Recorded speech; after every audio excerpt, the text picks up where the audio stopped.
Bible check. Shake the Bible. Yan. Tison, may Bible ka? Yan. Taas natin ang Bible natin. Diyan ka wala. Nakalimutan. Nasa bag. Okay? Sabihin nyo, shake the Bible. Sabihin nyo, ano bang natin sabihin? Bible check. Sabihin nyo Bible check. 1, 2, 3, go.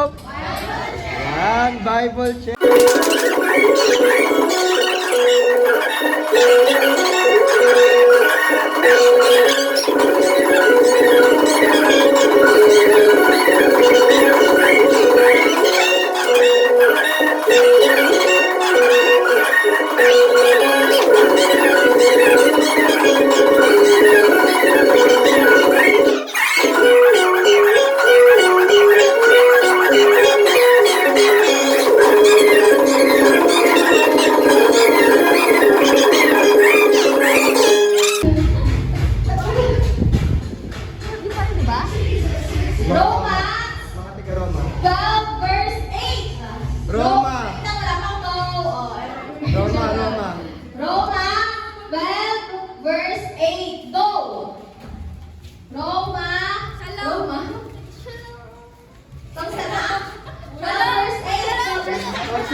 Hindi pa malinis yan. Ayun na lang oh. Kayong dalawa, walang maasiman sa inyong dalawa. Okay, challenge. Hindi, sino ba yung malinis? Malinis. Sino ba yung malinis? Sorry, madumi ako ha. Sino pa sasali? Sino pa? Sino? Dalawa kayo. Hindi lang. Sino pa? Sino pa sasali? Sino mananalo? Mananalo ng 4 pesos. May 4. Oh, dagdagan mo pa. Wait lang. Ingat! Bye-bye! May 10 pesos. 5 piso ko. Ito na. 15. Uubusin yan, bawal makasim. Bawal mga Pag nakasim, wala na to ha. Dito. Dalawa lang. Kape pa daw. Wag na yan. Pera na lang. Bawal mangisim ha.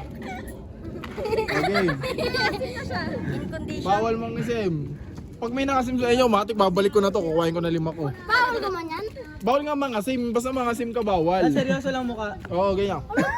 Okay na nga. Ganun lang talaga. Natatawa ka. O, hindi wala. Pwede tumawa. Basta Bawal alam mo naman mangasim. yung mga ngasim eh. O, game. Wait Excuse nga lang. to, excuse nga to. Baka nakakasim ka din. Hindi ba nakain? Nangangasin ka. O, game. Okay, 1, 2. Ubusin yan ha. 1, 2, 3, go. Panis kay Toto yan. Ito mo kung ano to. Mukhang bata. Mukhang ano to, kumakain ng ano to. Ginawa kami tamis daw. Hindi naman makatapos oh. Oy, bawal yung asin. Bawal yun. Bawal. Kulang, kailangan may asin pa dapat eh. Hindi, mas nakakanin yung asin na. Nawala yung asim nun eh, pag asin. Bigyan pa yung kapag nauupan. Oy, nangangasim yan oh. Paunahan din maubos yan. Meron pa isa. Hindi, ubusin mo na. Hati sila dyan. Hindi ka pa isa to. Parang na. Binukay mo na. Wala, nauna siya oh. O, hatiin nyo dalawa. Di kayo nakasim eh. Hatiin nyo, magkano yan? Sa akin na lang para di ka magtalo. Galing mo, Bor. Hatiin yung dalawa yan. Girls edition naman. Ano, Joey? Kumuha kayo, di ba Dan? Try. Si Dan lang. Daw na kayo. Tara na. Nakain ako sa laki. Mas ang asim nga yung maliit eh. Halo pa bata eh. Ito, ako ng asim.